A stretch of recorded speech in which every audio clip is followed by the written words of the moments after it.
Ah, agora eu voltei. Bom dia, YouTube.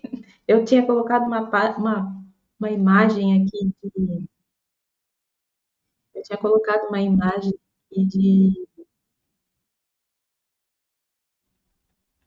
deixa eu testar os. Eu tinha colocado uma imagem aqui de proteção de tela e eu não estava sabendo onde tirar. Mas vamos lá, bom dia, bom dia. Quero convidar você para estar comigo aqui no Medita Nele. Nós meditamos na palavra de Deus toda semana. Nós estudamos uma parte da palavra de Deus. Semana passada nós estudamos o livro de Gênesis, nós estamos no caminho da construção do tabernáculo, né, do Michigan, que é o nome hebraico, né, bíblico do seu original, que é o tabernáculo. E nosso estudo ele sempre vai está relacionado a algo da nossa alma, algo do nosso espírito, da nossa mente, né? Porque a nossa comunidade fala sobre isso, né? A nossa comunidade fala de trocar pensamentos por consciência nova. Então, o nosso conteúdo é sobre consciência, né? Eu sempre quero trazer para vocês coisas que aprofundem a consciência de vocês. Então, hoje nós vamos estudar aqui a parte da Paraxá, né, que a gente chama no hebraico.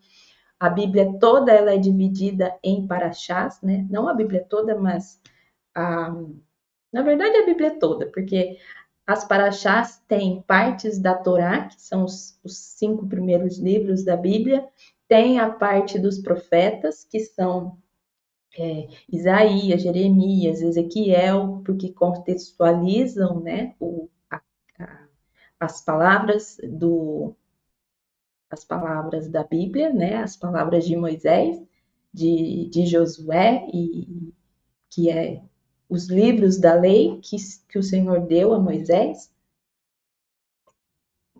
E também tem salmos, e a gente chama de cantares, né, escritos, que são salmos, os terrilins, os provérbios, os cantares, eclesiastes, que são esses livros.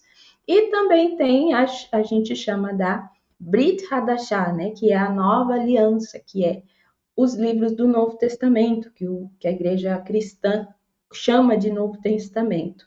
Mas o seu nome hebraico, né, o seu nome no original é Brit Hadashah, que é uma nova aliança dada por Deus, que não anula a aliança antiga, que não anula o conhecimento da Torá, dos profetas, dos livros, né, dos escritos, e não impede, né, que uma coisa, porque na verdade você vai ler quando você vai estudar a Paraxá da semana, tem todas as referências, né? O que vamos estudar na Torá tem nos profetas, tem tem nos salmos e tem, né, nos escritos e tem na Brit Hadashah. Então a gente tem todas as coisas, né? A gente chama de a Taná, que é a Bíblia completa, né? A Bíblia completa que a gente conhece como Gênesis e Malaquias, a gente chama de Taná, né? Tem toda a Bíblia ali, o compêndio completo. E junto da Bíblia temos vários livros, né, de estudos e etc. E o que a gente vai trabalhar hoje é um estudo que eu fiz a partir do Êxodo 35. A nossa paraxá, ela é bem comprida, ela começa em Êxodo. Cadê? Semana passada a gente falou do óleo, né? Do óleo do sacerdote, e a gente falou sobre o corpo, lembra? Assiste lá que tá, ó, muito, muito bacana o, o livro da semana passada, o conteúdo da semana passada. Assiste lá, porque vai ser muito bom para você entender. A nossa paraxá dessa semana começa no Êxodo 35, que é o Êxodo que fala, primeiramente, o primeiro ordenança desse texto é o Shabat, né? Que é o sábado. Então, começa a dizer assim, nós vamos ler, para eu não ficar só nessa parte eu vou ler o Êxodo 35, tá? 35 de 1 até, nós vamos ler até o 29, tá? Que é a parte da nossa porção tá mais para trás. Então tem a Paraxá vai falar do Shabat, né? Moisés convoca toda a congregação e anuncia uma porção. Ele anuncia à congregação algumas coisas. Eles estão num processo de construção do tabernáculo. Se você continuar lendo, você viu que Deus deu as tábuas, eles construíram o bezerro de ouro, e por causa dessa maldição do desobediência, né, de idolatria do bezerro de ouro, Deus quis habitar no meio deles. Então, eles deu a segunda tábua da lei, e aí fez com que o povo agora construísse um tabernáculo. Olha que coisa linda! E a Bíblia fala que Deus disse que ele vai construir um tabernáculo para que Deus habite no meio do povo. Então, não é um tabernáculo simplesmente para ficar ali e as pessoas acessarem, né? Como a gente vê aí, por exemplo, o templo de Salomão, o templo de não sei o quê. Não é só isso, é para que Deus habite dentro de cada uma das pessoas, para que Deus habite dentro do povo e individualmente em cada pessoa. Então, esse é o convite do Michigan. E durante todo esse processo de construção do Michigan, acontecem várias coisas. E Deus vai usando das próprias pessoas para construir. E uma coisa que me chamou muita atenção foi isso. Deus usa todos da comunidade. Deus levanta todos para participar do Michigan e da construção. E não é diferente hoje. Deus nos usa. Deus usa as nossas habilidades. Deus usa as nossas emoções. Deus usa não apenas as nossas mãos para fazer, né? Mas a nossa disposição. E ele usa cada circunstância da nossa vida para manifestar a sua glória.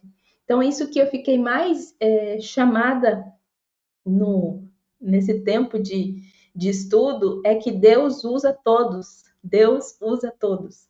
Deus usa e dota cada pessoa de uma circunstância, de uma dimensão, de uma realidade para que ela possa ofertar.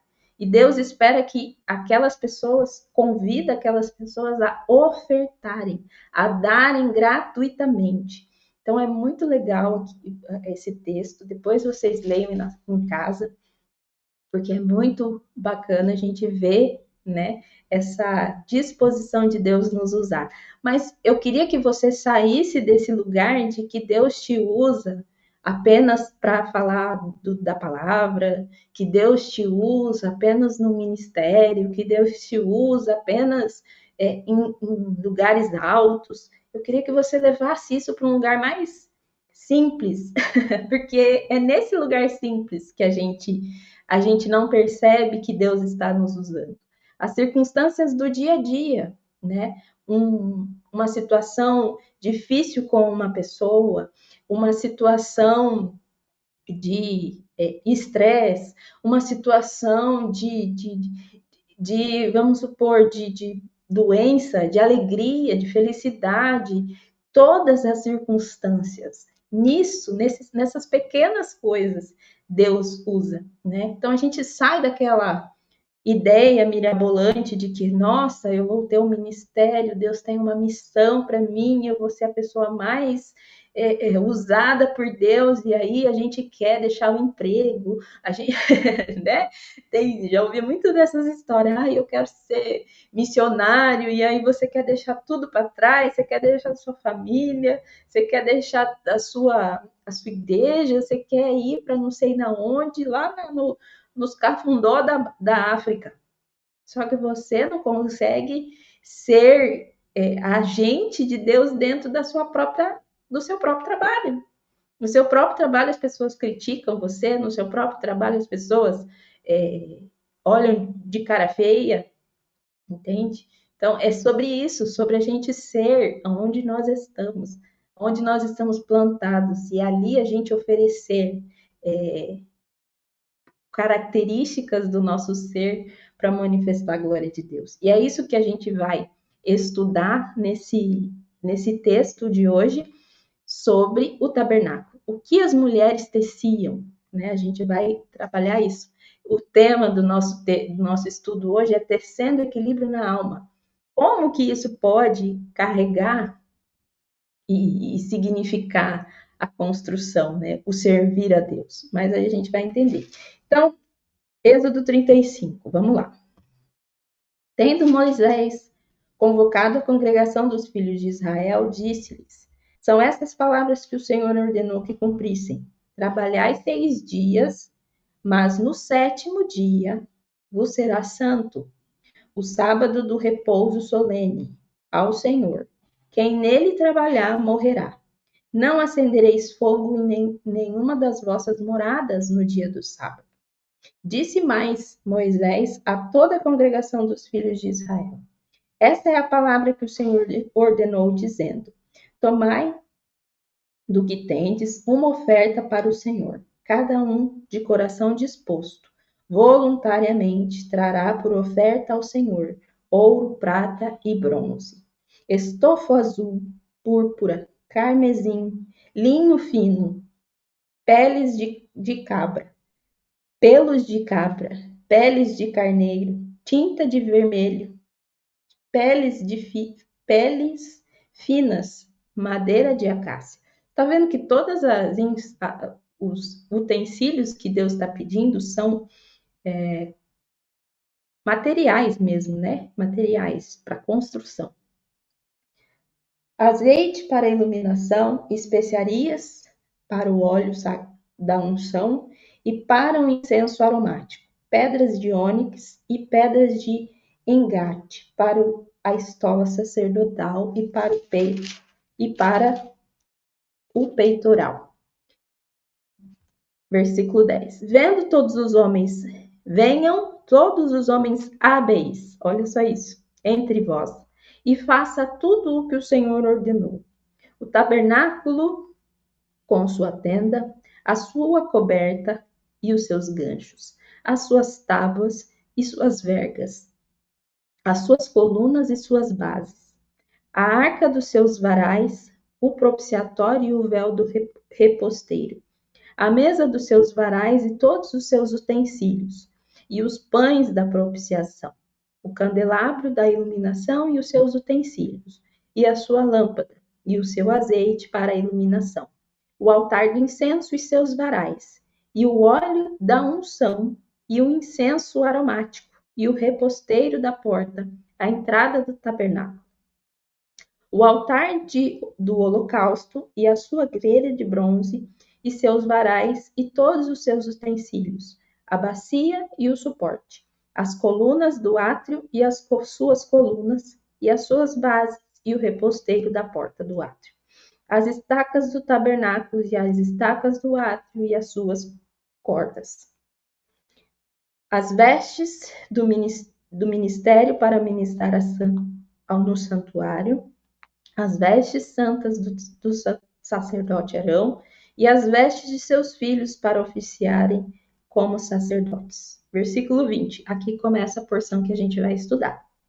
Então, toda a congregação dos filhos de Israel saiu da presença de Moisés. E veio todo homem cujo o coração moveu e cujo espírito o impeliu. Trouxe a oferta ao Senhor para a obra da tenda da congregação e todos os serviços para as vestes sagradas. Ou seja, Deus pediu os utensílios e moveu o coração de todos. Todos participaram, todos contribuíram, todos ofertaram, deram de si, deram coisas para a construção. Eu achei isso muito lindo. E outra coisa que fala que os homens hábeis, o que são os homens hábeis? O marceneiro, o pedreiro, lá não tinha gesseiro, mas o que trabalhava com esses utensílios, que fazia ouro, que fazia brincos, né? Pulseiras, que fazia todos esses tipos de artifícios, né? E aí, vamos continuar. 22. Vieram homens e mulheres, todos dispostos de coração. Trouxeram fivelas, pendentes, anéis, braceletes, todos os objetos de ouro. Todo homem fazia oferta de ouro ao Senhor. Todo homem, possuidor de estofa azul, púrpura, carmesim, linho fino, pelo de cabra, pele de carneiros, tintas de vermelho, peles de animais marinhos, os trazia. Versículo 24. Todo aquele que fazia oferta de prata ou de bronze por oferta ao Senhor a trazia, e todos possuidores de madeira de acácia para toda a obra do serviço a trazia. Versículo 25. Todas as mulheres hábeis. Ele falou dos homens, agora ele vai falar das mulheres. Eu achei essa parte tão linda que eu falei, nossa, nós não estamos no período do Dia da Mulher, né? Eu não sou muito fã desse dia, porque para mim ele tem muita visão, como é que eu posso dizer, uma visão muito feminista e contrária à Bíblia. Mas eu falei, me associei, né? Mas esse ano, como muitos anos eu não comemoro esse dia, assim, eu não dou muito valor para ele. Mas esse ano eu fiquei estudando um pouco por que a mulher é tão importante. E eu achei fantástico aquilo que o Senhor me falou nesse texto a respeito da mulher, né? No caso das mulheres sábias, que aqui está dizendo. Eu achei assim muito fantástico. E isso deu um outro ar para o meu dia da mulher, né? Que foi domingo. Então me deu um outro ar de dizer, nossa, nós somos muito importantes para Deus. Não porque nós somos especiais, não porque nós somos musas. Gente, eu detesto esse nome, musa. Não somos musas, né? Nem de beleza externa, nem de beleza espiritual. A mulher às vezes se acha muito. Então a gente tem que abaixar um pouco a bola, porque nós somos criatura de Deus. E para quê? Para tecer, e é isso que a gente vai falar nesse estudo hoje. As mulheres sábias de coração fiavam, elas eram tecelãs. Tem muito mistério aqui, muito conhecimento, assim, que você vai falar, uau, que legal que a gente está aprendendo isso. Sobre esse papel da mulher, né? Sobre essa habilidade da mulher. Não apenas fiar com as mãos, né? Mas essa habilidade de coração, de profundidade que Deus colocou dentro de nós. Vamos lá. Versículo 25. Todas as mulheres hábeis traziam o que por suas próprias mãos tinham fiado. Estofa azul, púrpura carmesim e linho fino. Então, tá vendo que elas levavam estofa azul, púrpura, carmesim e linho fino. E todas as mulheres cujo coração as moveu em habilidades fiavam os pelos de cabra. Olha só. Os príncipes traziam pedras de ônix e as pedras de engate para a estola sacerdotal e para o peitoral, e o aroma e o azeite para a iluminação, para o óleo da unção e para o incenso aromático. Os filhos de Israel trouxeram ofertas voluntárias ao Senhor, a saber, todo homem e mulher cujo coração os dispôs para trazer essa oferta, para toda a obra que o Senhor tinha ordenado se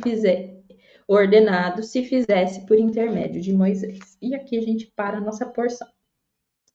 Aqui fala também depois que o Senhor encheu o Bezael, que era um artista, né, pelo que a gente percebe, porque tudo que ele faz é tudo muito lindo, né? Então ele tem uma unção. Vamos continuar lendo, né? Disse Moisés a Israel: Eis que o Senhor chamou por nome Bezael, filho de Uri, filho de Ur, da tribo de Judá. E o Espírito de Deus o encheu de habilidade, inteligência e conhecimento em todo o artifício, para elaborar desenhos, trabalhar em ouro, em prata e em bronze, para lapidar pedras de engate e para entalho de madeira, e para toda sorte de lavores. Também lhe dispôs no coração a ensinar outros, e a ele e a Oliabe, filho de Isamaque, da tribo de Dan. Encheu de habilidades para fazer toda a obra de mestre, até as mais engenhosas, e a do bordador do estofo, em púrpura, em carmesim, em linho fino, e dos tecelãs, e do tecelão, sim, toda sorte de obra e elaborar desenhos. Então, esse era o artista, o responsável por tudo isso. Mas o que a gente vai ficar hoje é nessa parte da mulher, porque nós estamos, né, nesse período aí, nessa visão de Dia da Mulher. Eu não queria fazer o estudo especialmente para o Dia da Mulher, né? Não era a minha intenção, mas eu achei que isso caberia muito, né, poder falar sobre isso, uma visão não feminista, não, né, de bandeiras e etc, de igualdade, porque não existe igualdade. Nós somos diferentes. Não existe esse lugar de, ai, o homem tem que ser igual à mulher. Isso aí é discurso do mundo. O discurso da Bíblia é totalmente diferente. A mulher tem seu lugar e o homem tem seu lugar, suas virtudes e aquilo que ela pode oferecer. E aquilo que é só responsabilidade dela e de mais ninguém. Então, ela, se ela foge desse propósito, desse lugar, ela está distante do propósito que Deus a chamou. Então, por isso, muitas vezes, é infeliz naquilo que faz, né? Não tem realização naquilo que faz. Se sente cansada, sobrecarregada, se sente desvalorizada. Por quê? Porque está fora do seu padrão e do seu papel. Então, o convite de Deus aqui não é falar sobre a mulher ser essa guerreira e no mundo. Não, o convite de Deus é tecermos, porque a mulher tem essa habilidade, né? Não só a mulher, o homem também tem aqui os homens hábeis, né? E o homem e o Bezael, que era um artista, que Deus encheu ele de habilidade. Mas hoje a gente vai falar sobre esse entendimento dessas mulheres que fiavam com as mãos, né? Elas eram verdadeiras tecelãs, elas teciam, né, dimensões, teciam estofo que trouxe beleza para o tabernáculo, né? Então, na construção do Michigan, que a gente está vendo, o tabernáculo que estava no deserto, a Torá destaca algo muito precioso, né? As mulheres sábias de coração teciam fios que formariam, né, não só o santuário, mas eu penso assim que o santuário ele já estava constituído, porque ele tinha madeira, tinha as tendas, né? Mas o estofo, ele faz o que? Ele protege o santuário, ele embeleza o santuário, ele traz aquilo que é belo para fora, né? Quando você compra um estofo, quando você compra um tapete persa, você está aqui fazendo o quê? Trazendo beleza para sua casa, né? Quando você põe uma almofada e um estofo na almofada, você está fazendo o quê? Dando um aconchego para o seu sofá. É uma coisa você ter um sofá e não ter uma coberta, não ter uma manta ali, né?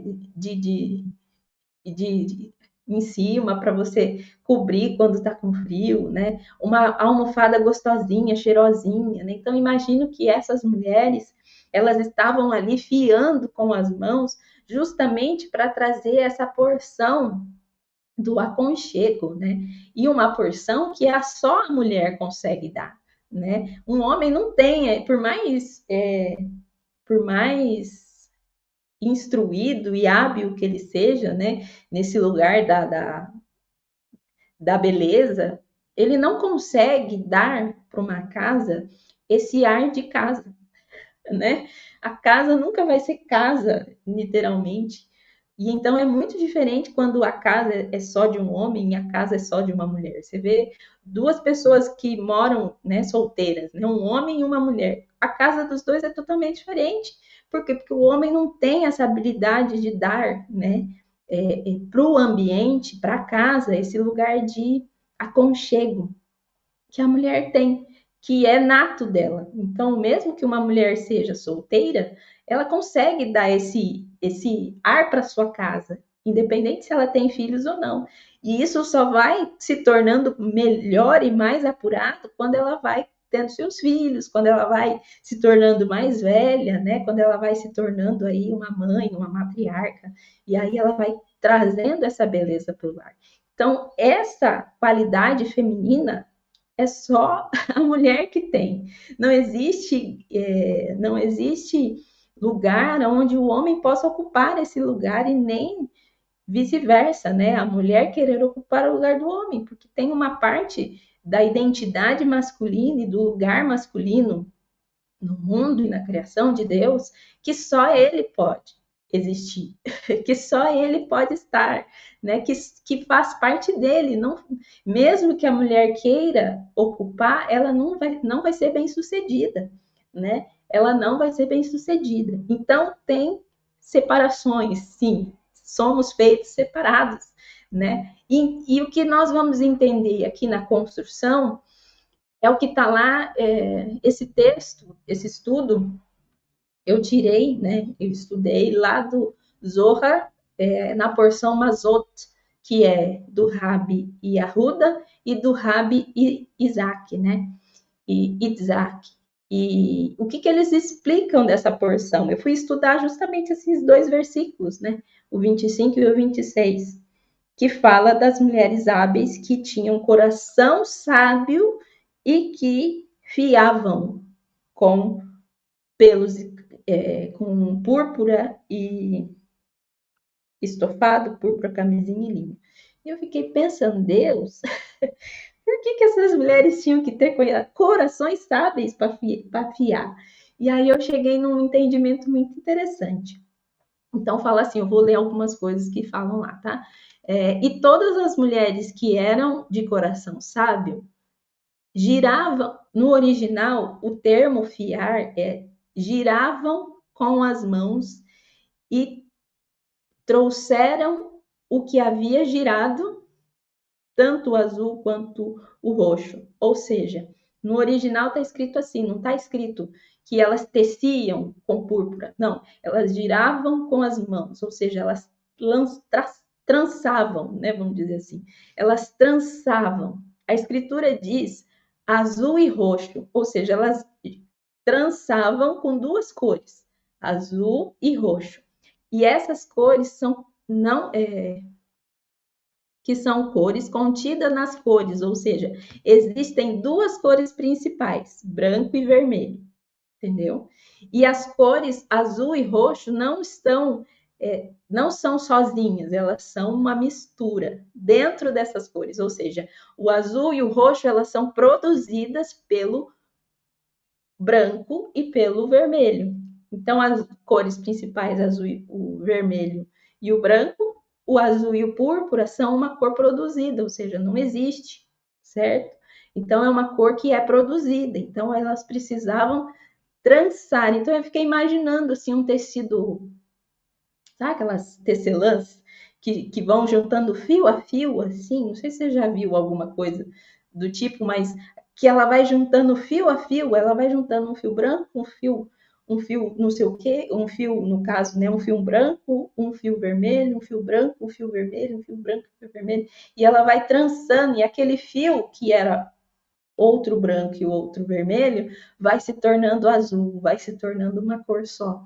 Então, essa é a ideia, né, desse texto, que essas mulheres, elas fiavam, ou seja, elas trançavam o fio branco com o fio azul, nessas coisas das cores, né, para poder gerar o púrpura, que o púrpura era uma cor que não existia. E o púrpura, o carmesim, o azul são cores nessa época eram reconhecidas como cores de luxo, né? Porque a maioria das pessoas tinha roupa de algodão cru, né? De linho cru, mas esse estofo de linho mais com cores diferentes, né? Com cores especiais, não era qualquer pessoa que podia fazer, não era qualquer pessoa que conseguia fazer. Então, essa é a ideia, né? Elas trançavam as cores, né?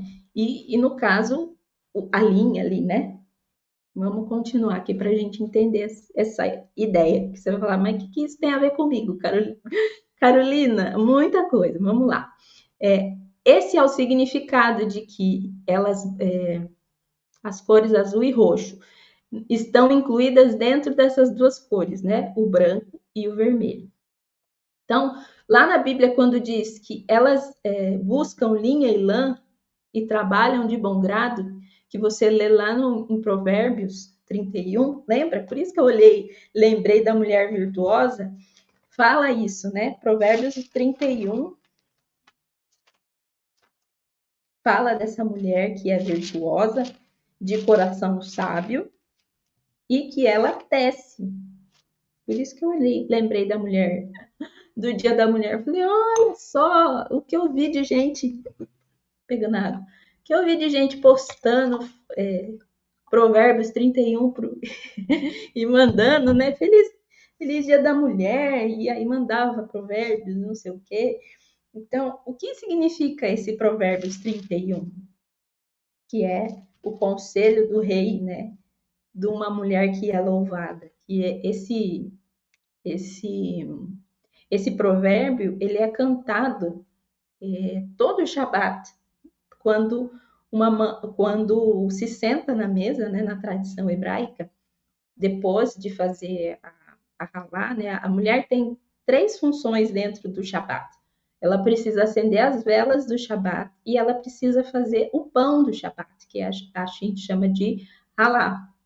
E esse pão, ele fica coberto, né? E quando existe o momento do Kiddush, né, que vai ser a santificação do dia, ela acende as velas, recebe o Shabat e senta na mesa para fazer, né, a ceia e etc. o Seder, né, e comer o Shabat. E ela que é responsável por preparar o Shabat. Então, o entendimento é que essa mulher, ela traz para casa esse aconchego, esse pão quentinho, né? Essa vela, essa luz, porque quando ela recebe o Shabat, ela ilumina a casa dela. E é a mulher que conduz o caminho da família na sua espiritualidade. Ela que é responsável na palavra de Deus por trazer a luz para dentro de casa, né? A luz do Shabat, dos mandamentos, ensinar os filhos a guardarem a palavra, a fazer pão, que é o pão do Shabat, né? Que se faz no Shabat, que é a halá. Então, esse Provérbios 31, ele é orado para a mulher, recitado como um louvor à mulher, né? Na mesa e etc. Então, todo Shabat tem o cântico desse provérbio, né? Que diz: mulher virtuosa, quem a achará? Seu valor muito excede as finas joias. O coração do seu marido confia nela, e não haverá falta de ganho. Ela faz bem e não mal todos os dias da sua vida.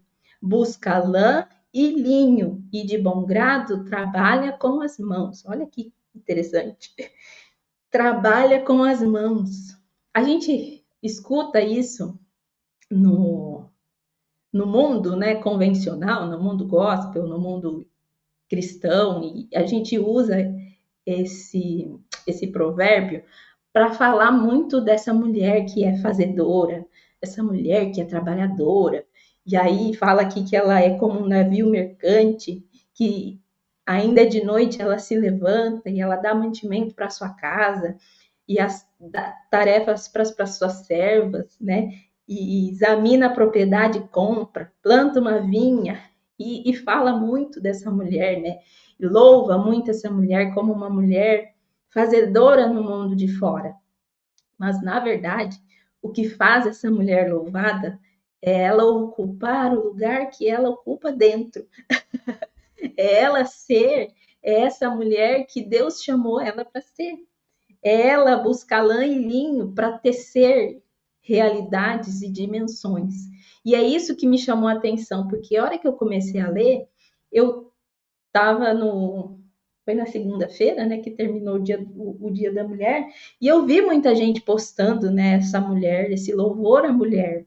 E não que não exista, todo Shabat tem esse cântico, né, para a mulher, e esse louvor à mulher cantando-se o mulher virtuosa. Mas o lugar da mulher é diferente, encontrado é diferente. Por quê? Porque ele fala que já que esse significado de buscar lã e linha é trabalhar de bom grado com as mãos, ou seja, é trançar, é esse mesmo movimento que a gente está vendo aqui no tabernáculo. Ela trança, ela trabalha com as mãos, ou seja, ela trança realidades. Vamos continuar para vocês poderem entender. Então, lá em Provérbios diz, já que lá em Provérbios vai falar que ela traz ela trança, né? E o entendimento dos rabis, né, dos rabinos, diz assim que essa lã, já que a lã é a sefirá da direita e a misericórdia e o linho é a sefirá da esquerda. Então, faz que ela gira com as mãos e ela está fazendo o quê? Ela está fazendo uma trança, né? Então, ela está girando a palavra em hebraico que está escrita ali, ela está usando as sefirás, né? Que são as sefirás? São a justiça, a ressade, a misericórdia e o julgamento. Ela está trançando, né? Porque, vamos lá, na linguagem espiritual, essas cores que a gente vê lá no tabernáculo, não existe cores azul, púrpura e roxo e etc. Só existe o branco e o vermelho. As cores representam sefirás, né? Que são o quê? Que são sefirás? As sefirá no singular ou sefirot no plural, são emanações do caráter divino. Então, Deus, a árvore da vida é construída por essas sefirás, e são emanações que Deus traz à existência as coisas no mundo. Então, ele tem dois lados, né? Então, por isso que fala que ela trança o branco e o azul, ou seja, ela trança o lado da misericórdia com o lado do julgamento, né? Que é o branco da misericórdia e o vermelho do julgamento. São as cores das sefirás. E as sefirás trançadas, né? Ou seja, o equilíbrio dessas tranças, né? Desse trançar, forma o quê? Forma o azul. Então, a misericórdia no mundo com o julgamento, a severidade, forma uma nova realidade. O que é essa realidade? É o azul, é o púrpura, é a oferta, né? Então, quando a gente tece isso, a gente está tecendo características de Deus, né? Emanações de Deus, mas que estão presentes na nossa vida. Então, a gente sempre tem que emanar essas características e tecer essa característica. Então, quando ela diz que ela busca lã e linho e de bom grado ela tece, ela não é que ela tece porque ela é tecelã apenas e faz o estofo, mas é que ela tece realidades, ela tece dimensões. Ela gera o azul, o púrpura e o linho, por quê? Porque ela criou coisas com as suas mãos, com aquilo que ela tem dentro dela. Então, ela é misericordiosa, ela analisa as coisas com uma severidade. Por quê? Porque na sabedoria bíblica, essas forças expressam as sefirotes. E as sefirotes são emanações divinas, canais através do qual a luz de Deus se manifesta, né? E ela também reflete os aspectos da alma. Por quê? Porque todo ser humano foi criado para manifestar a glória de Deus. Então, todo mundo tem dentro de si um pouco de misericórdia, um pouco de julgamento. Então, quando você olha uma circunstância, não tem como você não julgar. Você julga e tá tudo bem você julgar. Por quê? Porque você precisa estabelecer limites, né? Bom, olha, isso aqui aconteceu, será que isso é bom? Então eu vou colocar limites ali. Acho que isso aqui excedeu um pouquinho, então eu vou puxar um pouquinho por centro. Ou a misericórdia, no caso, que é a bondade. Se a gente for bom o tempo todo, não vai fazer bem.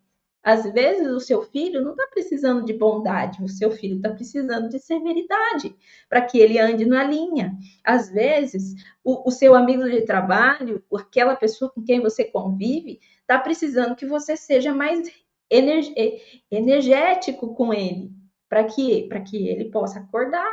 Então é por isso que as sefirás, que são as emanações de Deus, elas estão presentes no caráter humano, estão presentes na nossa vida. E a Bíblia diz que é dessa forma que Deus julga o mundo, é dessa forma que Deus se manifesta no mundo. Ele vai ter uma mão de misericórdia, mas ele vai ter uma mão de julgamento.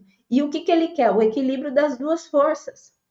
É isso que é a Sefirá. Tem uma festa bíblica que chama a contagem do Homer. E a contagem do Homer é exatamente esse processo que a gente faz depois da Páscoa. A gente entra no processo dos 40 dias de contagem do Homer, que a gente vai ficar observando a nossa humanidade, os nossos atos e vamos encontrar esse equilíbrio. Olha, eu acho que eu estou sendo muito misericordiosa, eu estou sendo muito generosa, muito bondosa. Não estou falando não estou colocando limite. E as pessoas estão aproveitando da minha bondade. Mas também eu estou me achando muito dura. De repente, você olha e fala assim, nossa, eu estou sendo muito raivosa, eu estou muito irritada e por isso eu estou julgando muito. As pessoas chegam para mim, eu já dou um feedback, já dou uma paulada e então nisso a gente encontra o equilíbrio. Meu, não dá para ser demais. O que Deus quer é que as duas forças caminhem juntas, ou seja, que se faça aí um fio azul, que se faça aí um estofo púrpura. Por quê? Porque esse estofo púrpura era o utensílio, né? Era a representação de algo muito belo e muito cheio de riqueza, né?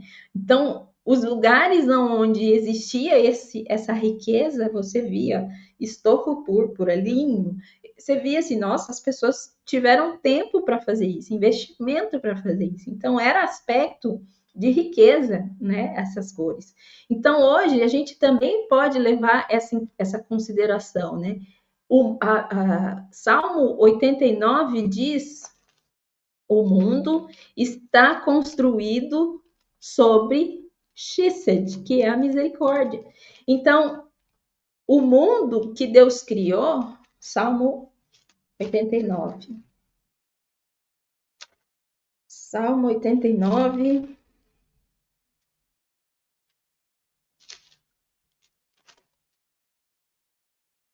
89:3.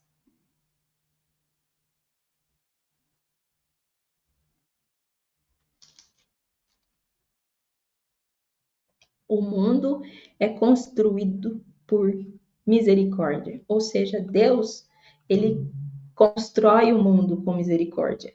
Tem um outro salmo que fala que a base do reino de Deus é justiça e bondade, ou seja, ele é justo, mas ele é bom. Entende? Existe a justiça e existe a bondade. Existe e sempre existe a sefirás.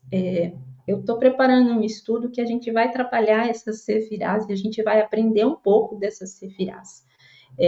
O que elas significam e o que isso significa num todo sobre acessar o reino do céu e acessar a árvore da vida que a Bíblia nos ensina. Porque elas são aspectos da árvore da vida, né? São emanações de Deus, são palavras, a Bíblia chama elas de palavras, são as palavras que Deus escreveu em cada lei, né? Escrita nos 10 mandamentos, nas tábuas da lei. Então, cada palavra daquela é um atributo divino. E ao mesmo tempo que é uma palavra, ao mesmo tempo que é um mandamento, também é uma qualidade emocional, é um aspecto que a gente precisa desenvolver na nossa alma. Então, esse é o convite de Deus para nós. Para que a gente olhe essas mulheres que teciam com as mãos e criavam um estofo azul, né? Tecendo misericórdia com julgamento, tecendo bondade e criando uma cor nova, ou seja, tecendo uma nova dimensão, né? Essa mulher, ela fia com as mãos, ela traz o lã e o linho e ela tece com as mãos, ou seja, ela constrói dimensões, ela sabe ser equilibrada no seu julgamento, ela sabe ser equilibrada na sua generosidade, ela não é bondosa para poder convencer o outro a fazer aquilo que ela quer, ela não é bondosa e com intenção, ela não é injusta, né? Ela tem limites equilibrados. Isso é a mulher virtuosa, né? Não é a mulher que faz no mundo. Não, o trabalho dela principal é dentro da casa dela. Ela cuida daquilo que é dela, né? Ela está posicionada no lugar que é dela, que é o quê? Iluminar a casa, acender as velas do Shabat, né? Separar e santificar o dia do Senhor dentro da sua casa, acender as velas do Shabat, fazer o pão para que as pessoas alimentem, ou seja, esse pão não é só o pão para você comer na celebração do Shabat e sentar na mesa e ter pão, mas é alimentar a sua família.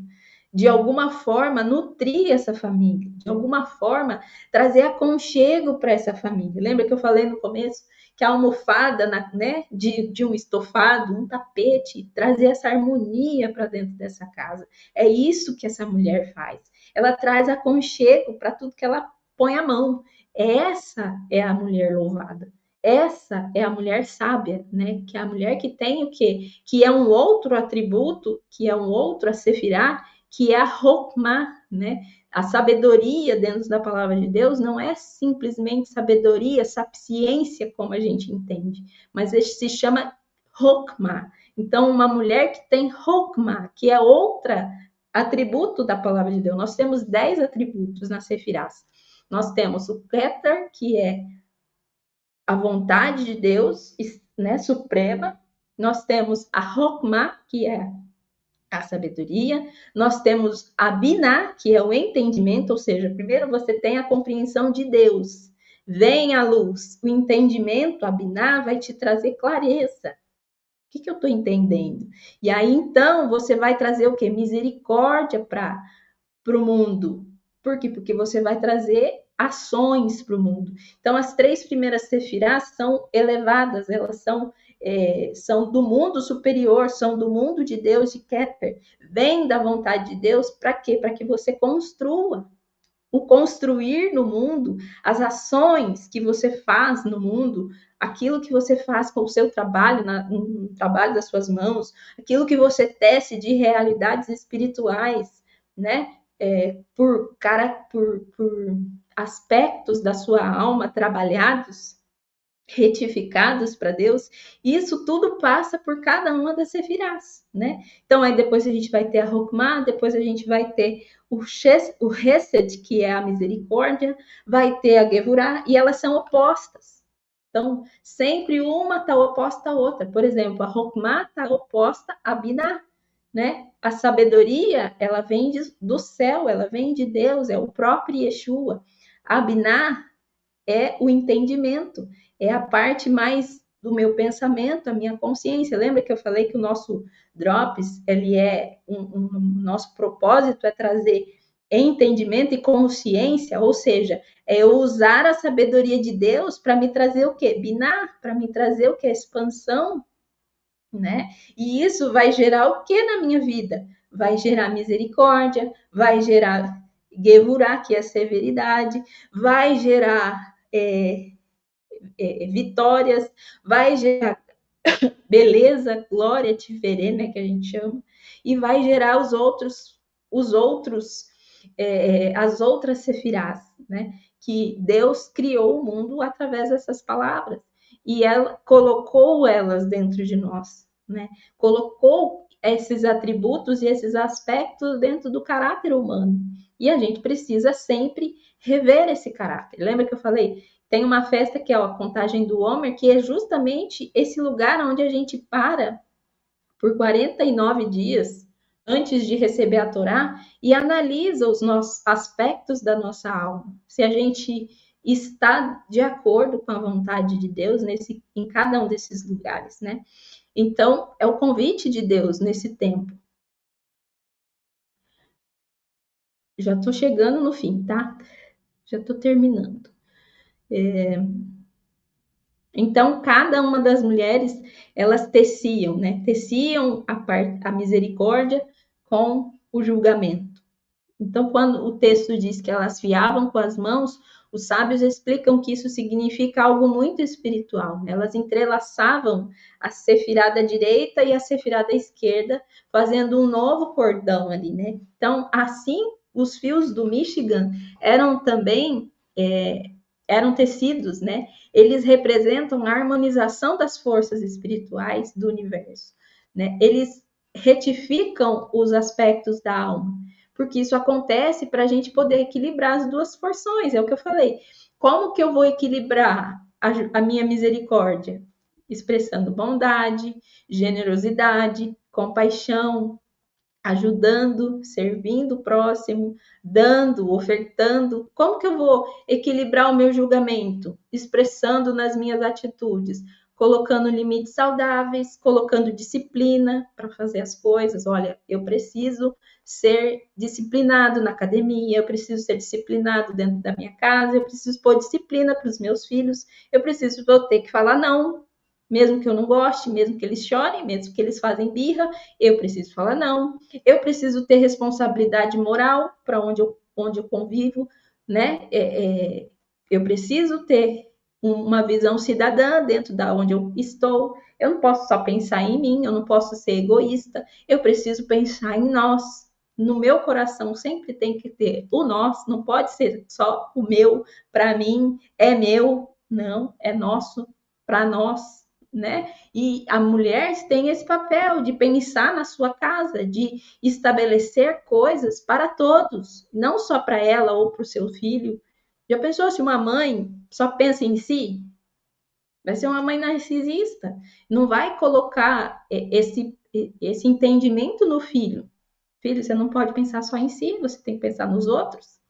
Entendeu? Então, isso faz parte da mulher, do lugar da mulher.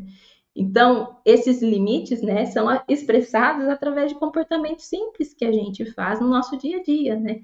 Então, quando existe apenas misericórdia, tudo se torna permissivo. Quando existe apenas julgamento, tudo se torna duro demais, né? Seco, sem vida, ríspido. A sabedoria espiritual ensina que a retificação acontece quando a misericórdia e a justiça trabalham juntos, ou seja, existe o equilíbrio. Então a gente tece o quê? A gente tece equilíbrio na alma. A gente chega a um lugar onde as duas porções dentro de mim estão equilibradas, não mais, não menos, não além e nem menos, né? Não de mais de um lado e nem de menos de outro, porque não vai ficar assim a balança. Então é assim. Assim como no tear das mulheres do Michigan, né? Os fios da direita e os fios da esquerda são entrelaçados para formar algo equilibrado e um estofo de riqueza, riquíssimos, né? Riquíssimo de beleza, de valor, porque esse estofo azul, púrpura e carmesim era um estofo considerado nessa época de da construção, né, era considerado um estofo raro. Não era qualquer pessoa que tinha. E Deus estava pedindo aquilo expressamente para o seu tabernáculo. Ou seja, o quanto isso significa para nós, né? A gente vive observar as nossas ações, as nossas atitudes e entregar algo bom para Deus, entregar algo de valor, entregar algo santificado para trazer o quê? Beleza, né? Era isso que Deus queria para o tabernáculo, beleza. Vamos ver aqui o que falta.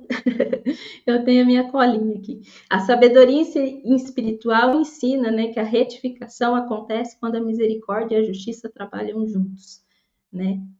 Por isso, os sábios dizem que algo extraordinário aconteceu quando as mulheres teciam as sefirás, porque ela está falando das cores, né? Quando ela tecia o branco com o vermelho, ou seja, a justiça, a misericórdia com o julgamento. O que aconteceu? Isso revela um segredo profundo, como elas teciam os tecidos do Michigan, assim cada um de nós tece a própria realidade espiritual, tece a própria dimensão dentro de casa. Lembra que eu falei que a gente, mulher, é responsável por iluminar a nossa casa, trazer luz para dentro da nossa casa, acender as velas do Shabat, trazer uma compreensão espiritual, né? Eu ouço de uma professora minha há muitos anos, tudo começa na mulher. Se a mulher não percebe esse caminho, ela perde muita coisa. Se ela fica esperando o marido dela se abrir para as coisas espirituais, para ela poder se abrir, ela vai ficar esperando, porque ele não vai. Porque não é natural do homem. A mulher é aberta às coisas espirituais. Por quê? Porque a mulher é essa parte de Deus, essa porção de Deus, de luz, é essa porção de Deus que se manifesta no mundo, trazendo luz, trazendo bondade, trazendo aconchego, trazendo nutrição, trazendo alimento. A mulher é alimento, ela alimenta seu filho, né? Ela gera vida, ela é portal de dimensões, porque Deus coloca dentro do ventre dela uma alma que ele quer trazer ao mundo. E ela é esse portal de dimensão, ela é esse portal que acessa, né, o divino para trazer à existência aquilo que Deus quer trazer através de uma criança. Então, olha que valor que nós temos. Não somos valorosas porque somos aquelas que fazem no mundo. Não, somos valorosas porque carregamos uma essência divina de gerar, né? De gerar realidades. Porque mesmo quando uma mulher ainda não gerou no seu ventre, ela tem condição de gerar muita coisa. Eu ainda não gerei no meu ventre. E eu sei que posso gerar muita coisa. E tenho gerado muita coisa dentro e fora de mim, né? Então, assim, a gente tem que chegar nesse lugar de que o lugar da mulher não é fiar no mundo, é fiar para dentro, para ornamentar o Michigan, né? E como que a gente vai chegar e tecer a própria realidade espiritual? Mudando o nosso pensamento, mudando as nossas palavras, mudando as nossas atitudes, porque se eu observo, bom, eu preciso colocar limite para o meu filho, eu vou mudar minha atitude em relação a ele. E ele vai mudar em relação ao lugar que ele está ocupando. Entendeu? Então, assim, a gente vai transformando pensamentos, palavras, atitudes e tecendo uma nova realidade, né? Então, cada pensamento, palavra e atitude vai dando o quê? Vai aspecto da esses aspectos das emanações de Deus vai trazendo o quê? Vai trazendo a construção de um santuário que é interior primeiro, né? Que é onde Deus habita, que é o lugar do nosso espírito onde Deus habita. E ali ele vai fazer morada, né? Primeiro dentro, depois fora. E essa atitude de dentro vai trazendo mudança fora. Quando você percebe a circunstância fora mudou. Por quê? Porque você mudou, porque o seu posicionamento mudou, porque a sua atitude mudou, porque o seu pensamento mudou, tá? Então, quando nós vivemos com misericórdia, justiça e sabedoria, estamos permitindo que a presença de Deus habite entre nós. E também, no final do Michigan, não é apenas um lugar no deserto, é um lugar do coração humano, né? O santuário é o lugar onde nós vamos habitar com Deus. E Deus vai habitar entre nós. Então é um lugar muito precioso, certo? Eu vou orar e vou terminar Vou terminar nosso estudo, porque já deu 1 hora, e vou orar o Salmo 67. Ou, desculpa, 87, tá?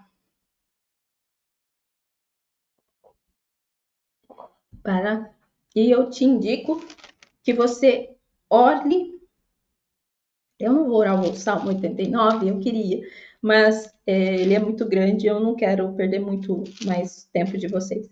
Mas eu indico para você, ore hoje o Salmo 89 e junto comigo agora, ore o Salmo 87, tá bom? Fundada sobre eles, por eles, fundada por eles sobre os montes santos. O Senhor ama as portas de Sião, mais do que as habitações de todo Jacó. Gloriosa coisa se tem dito de ti, ó casa de Deus. Dentre os que me conhecem, farei menção a Raabe e da Babilônia. Eis aí Filícia e Tiro com Etiópia.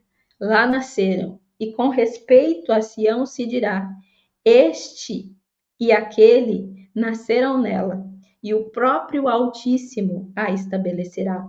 O Senhor, ao registrar aos povos, dirá: este nasceu lá. Todos os cantores saudarão de júbilo, entoarão: todas as minhas forças são de ti. Esse salmo fala de Sião, e Sião, a Nova Jerusalém, é o tabernáculo santo. Eu gostei muito disso. Que gloriosas coisas tem dito de ti, ó cidade de Deus, porque é o lugar da habitação de Deus. Quando Yeshua voltar, ele virá para Sião e lá ele vai tabernacular conosco. Então, esse é o pensamento do nosso coração, que o nosso coração seja esse tabernáculo, para que a gente possa habitar ao tabernáculo, né? E possa estar lá, porque o próprio Deus Altíssimo a estabeleceu. O próprio Deus Altíssimo estabeleceu o tabernáculo e fez menção desse lugar, né? Fundou as suas portas. Coisa linda, fundou as suas portas em Sião, o seu tabernáculo, né? Jerusalém, a cidade santa, onde Yeshua vai voltar e nos encontrar. E nós, sua noiva, iremos ir com ele para a nossa núpcia, né? Para o nosso viver com ele, tabernacular com ele, celebrar a festa de tabernáculos em Jerusalém, em Sião. Então, Sião é o lugar do nosso tabernáculo. Que a gente possa entender que as nossas portas, ó Sião, você, Sião, as suas portas foram estabelecidas pelo Senhor nos montes altos. Gloriosas coisas tem dito de ti, ó cidade de Deus. Você é preciosa para Deus, você é esse tabernáculo santo, sagrado, e Deus se importa com o seu santuário interior. Que esse santuário seja repleto de beleza, repleto de generosidade, repleto de gevurá, de bondade, de sabedoria, de entendimento. Que esse tabernáculo interior do teu coração seja uma bênção para o eterno. Amém, amém e amém. Shalom, querido. Vai na paz.